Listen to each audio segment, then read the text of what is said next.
Hello. Welcome to week 1 of the WTF League. What the fuck? Worldwide Technical Federation. Alright. This week we are going up against Shaymin.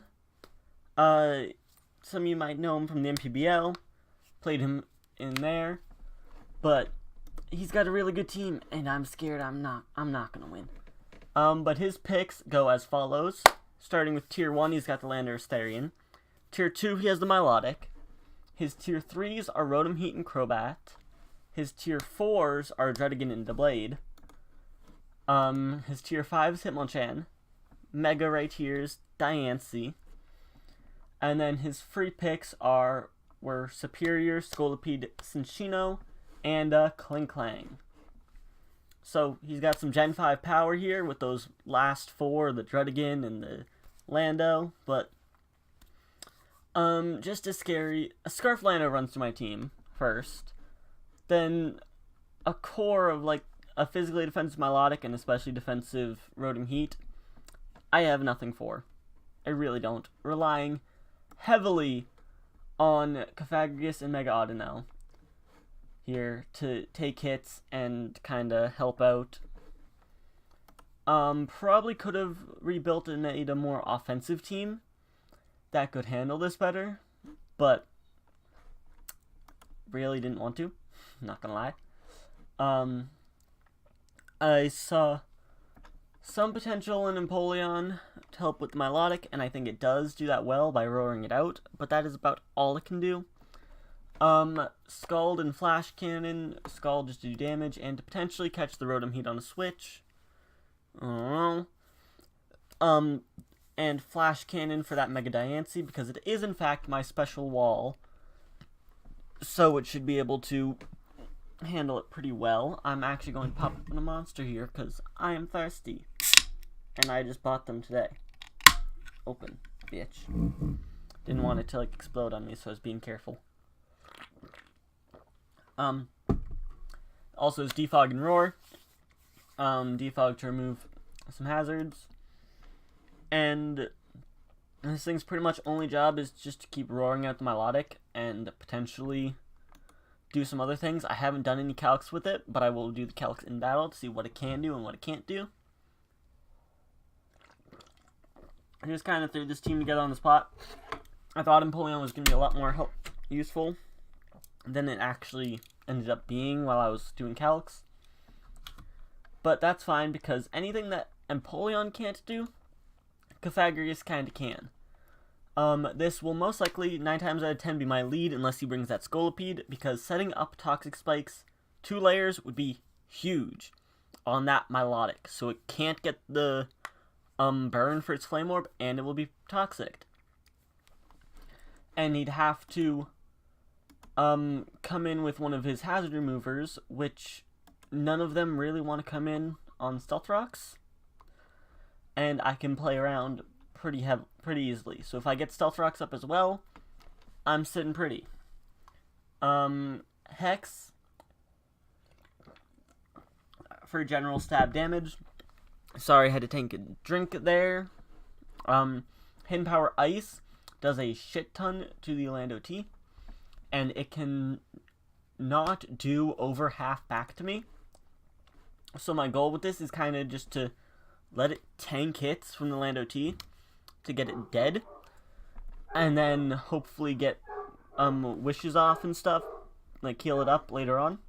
Dogs are barking. I hope you guys can't hear that. Will-O-Wisp as well if I catch something on a switch that doesn't want to be burned, like the Lando T. Don't have this team named yet. I'm not going to at this point, but oh well. Yeah, only reason if he has that Mega Diancie, I kind of don't want to lead with Cofagrigus. I kind of want to lead with Empoleon. That's going to be an iffy thing. We'll see how it goes in battle.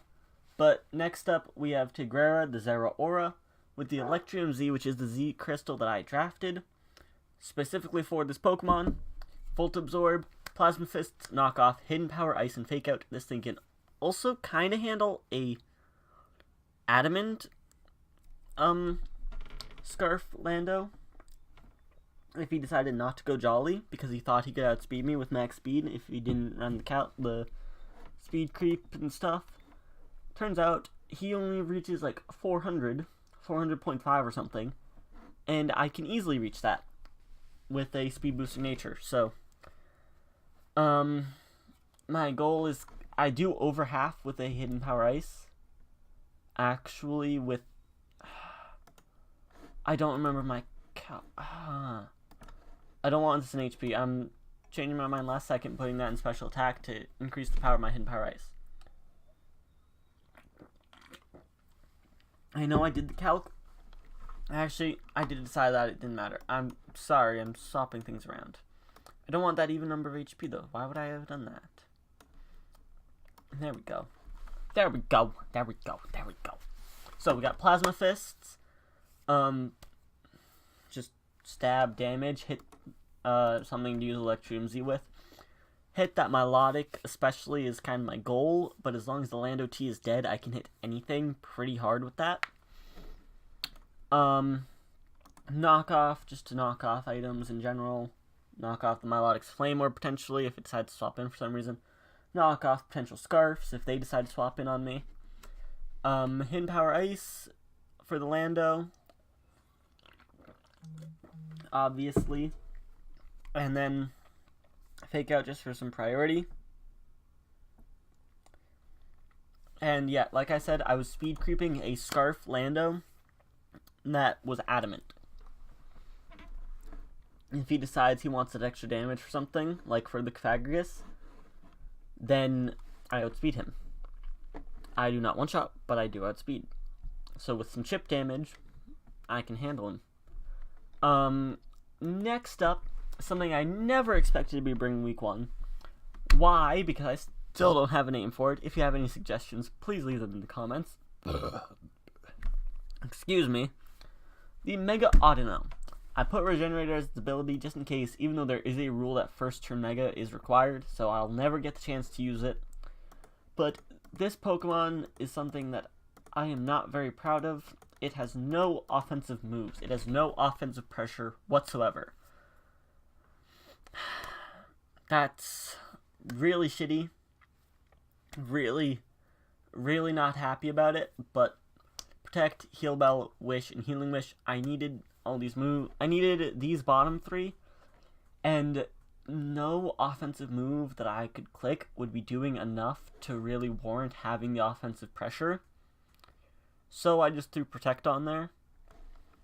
I could throw on Ice Beam for the Lando specifically, but like, there's, I mean, the Lando, the Crobat, the Superior, I guess it's kind of acceptable, but the Deblade sits in front of me, Melodic sits in front of me, the Rotom Heat sits in front of me, the Klinklang sits in front of me. So, I mean, I guess I'm going to do that last minute change here. But I made it so it can kind of support either defensive side. It's more specially defensive because I'm not as confident in Jeremy as I am in my physical wall Tutankhamun. But a lot of HP so I can get fat wish passes. Don't care if it's an even number. Just more HP the better. And then if I think this thing's about to die and I need something healed immediately, I just click Healing Wish. Like if Tigrera or Deliora, some of my offensive mons, or even Tutankhamun is low and I don't need this thing anymore, I click Healing Wish. Alright.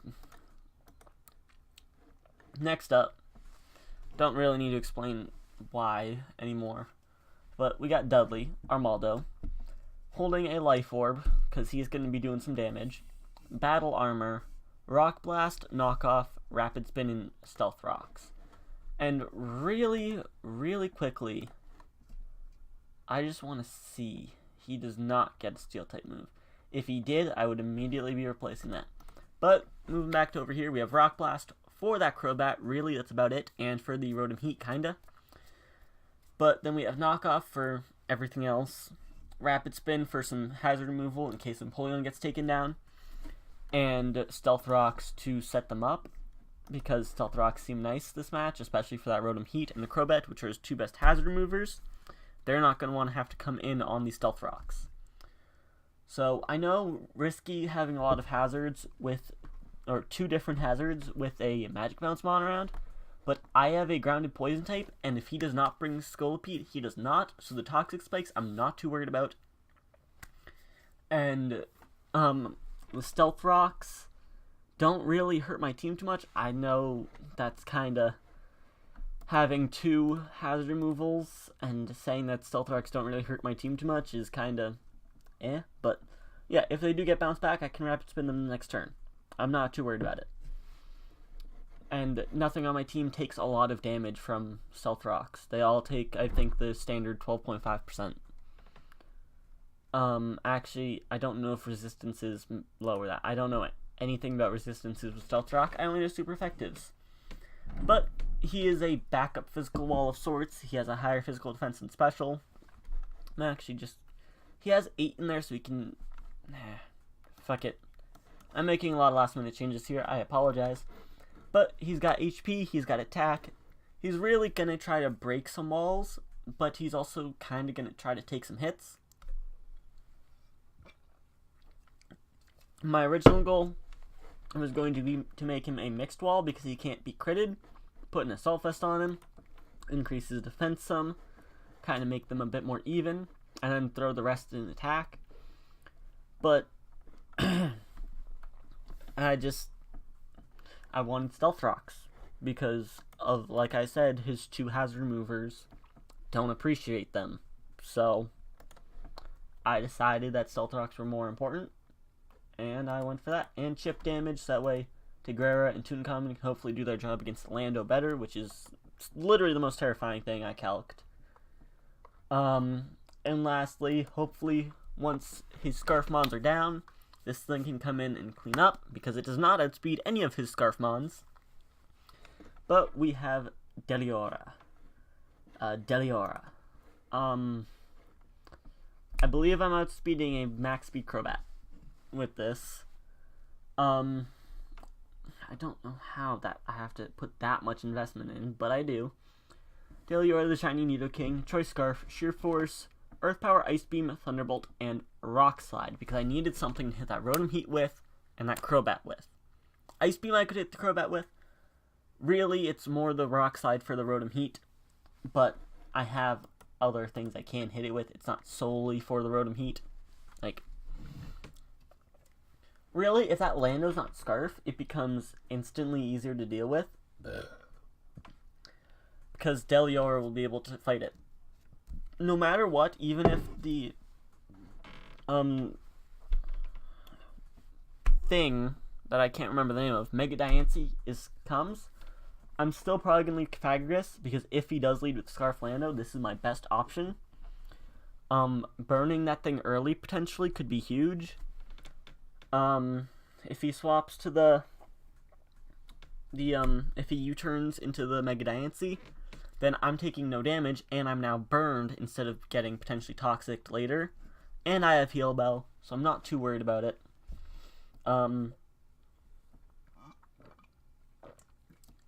That's about all I have to say for this team. Shaymin is currently building, and he said if he can get his building done tonight, we would battle, so I decided to record this now.